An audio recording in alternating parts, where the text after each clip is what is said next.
আমি রাস্তায় থাকলে আমার ফোর্স আমার অফিসাররাও দেখবে যে না আইজি স্যার নিজেই যখন রাস্তায় ঘুরতেছেন তারা তখন ঢিলাঢালা থাকবে না, তারা স্ট্রংলি এবং দৃঢ়ভাবে আইন প্রয়োগ করতে পারবে। আমার কাছে তথ্য ছিল যে মোহাম্মদপুর এলাকাতে প্রায় বিভিন্ন ধরনের দুর্ঘটনা ঘটছে, বিশেষ করে কিশোর গ্যাং, ছিনতাইকারী এবং আমাদের জনগণের খুবই ভয়ের ভিতরে আতঙ্কের ভিতরে আছেন। এই জন্য আমি নিজেই রাস্তায় নেমে এসেছি। আপনারা অলরেডি দেখেছেন সন্ধ্যাবেলায় আমরা ব্লক রেড দিয়ে বিভিন্ন এলাকাতে ছিনতাইকারী থেকে শুরু করে মাদক যারা বেচাকেনা করে এবং যারা গ্রহণ করে প্রত্যেককেই আইনের আওতায় আনার ব্যবস্থা নেওয়া হয়েছে। আমি স্টুডেন্ট লাইফে আমার মনে আছে একবার মোহাম্মদপুরে ঢাকা বিশ্ববিদ্যালয় থেকে আমার এক আত্মীয়ের বাসায় আসতেছিলাম। এই জেনেভা ক্যাম্পের পাশেই আমি ছিনতাইকারী কবলে পড়ি। এটা সেই 1986 সালের কথা। তো আমি জানি একটা অপরাধপ্রবণ এলাকা, আর এখন তো এই এলাকায় বিভিন্ন নিম্ন আয়ের লোকজন বসবাস করে। ভাঙাড়ি ব্যবসায়ী থেকে শুরু করে অবৈধ ব্যবসার সাথে জড়িত। আমাদের ফুটপাত দখল হয়ে গেছে, ফুটপাতের পরে এখন রাস্তাও দখল হয়ে গেছে। আমাদের জনগণের অফিসগামী হোক, বাজারে যাওয়ার লোক হোক, স্কুলগামী ছাত্রছাত্রীরাও সুষ্ঠু সুন্দরভাবে সে রাস্তা থেকে চলাচল করতে পারছে না। তা আমি চাই আপনাদের সকলের সার্বিক সহযোগিতায় এই কিশোর গ্যাং, তারপরে নিজের হাতে আইন তুলে নেওয়ার যারা চেষ্টা করছে তারা ইয়াং জেনারেশনের সন্তান আমাদেরই, তাদেরকেও আপনারা রিকোয়েস্ট করব আপনারা স্কুল কলেজ ইউনিভার্সিটিতে গিয়ে বুঝাবেন যে আইন নিজের হাতে তুলে নেওয়া যাবে না। যে প্রচলিত আইন আমাদের আছে সে আইন নিজের হাতে তুলে না নিয়ে আইনের কাঠামোর ভিতরে থেকে আমরা আমাদের প্রতিবাদ করতে পারি, তাহলে আমাদের দেশের উন্নয়ন, অগ্রগতি এবং আইন শৃঙ্খলার উন্নয়ন হবে। আর আইন শৃঙ্খলা যদি ঠিক না থাকে তাহলে কিন্তু আমাদের অর্থনৈতিক উন্নয়ন হবে না, বিনিয়োগ আসবে না।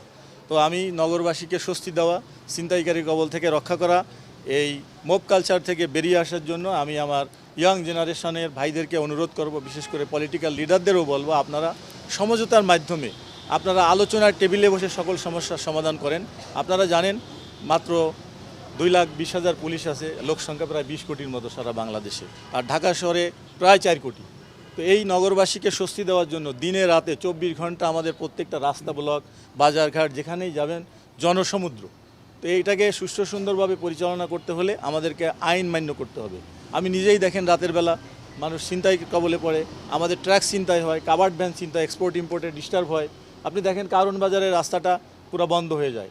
সাধারণ মানুষ যারা ঘরে ফিরবে সারাদিন কাজ করে তারাও ওখানে রাস্তায় বসে থাকতে হচ্ছে।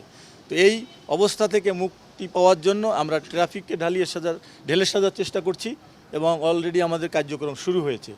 আর নগরবাসীকে আগামী ঈদে যাতে কোনো ছিনতাইয়ের কবলে না পড়ে, ব্যাংকের সামনে থেকে তারা টাকা নিয়ে তারা সঠিকভাবে গিয়ে বাজার করতে পারে, কোনো ধরনের হয়রানির শিকার না হয়, ছিনতাইকারীর শিকার না হয় এবং সুষ্ঠু সুন্দরভাবে জীবনযাপন করে শান্তিতে বসবাস করতে পারে। এই জন্য আমি আজকে রাতের বেলায় এখন থেকে আমি মাঝে মাঝে আসবো, কারণ আমি রাস্তায় থাকলে আমার ফোর্স আমার অফিসাররাও দেখবে যে না আইজি স্যার নিজেই যখন রাস্তায় ঘুরতেছেন তারা তখন ঢিলাঢালা থাকবে না, তারা স্ট্রংলি এবং দৃঢ়ভাবে আইন প্রয়োগ করতে পারবে। সব কিছুই নিয়ন্ত্রণ করা সম্ভব, এমন কোনো সমস্যা নাই যে সমাধান করা যায় না। দরকার শুধু আপনার আমার সকলের পজিটিভ অ্যাটিটিউড। আমরা এই জিনিসটা, এই সমস্যাটা সমাধান করতে চাই।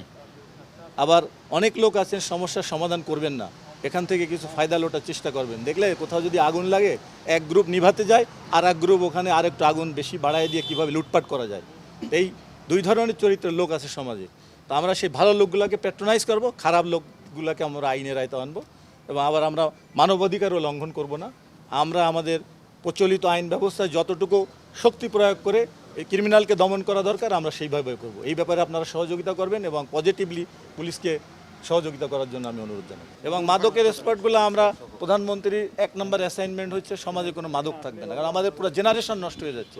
আমি দেখেছি প্রিন্সিপাল বাবা হাত ভাঙা, কী ব্যাপার, আমার সন্তানকে আমি মাদকের টাকা দিই নেই বলে আমার হাত ভেঙে দিয়েছে, এগুলো আমরা জানি।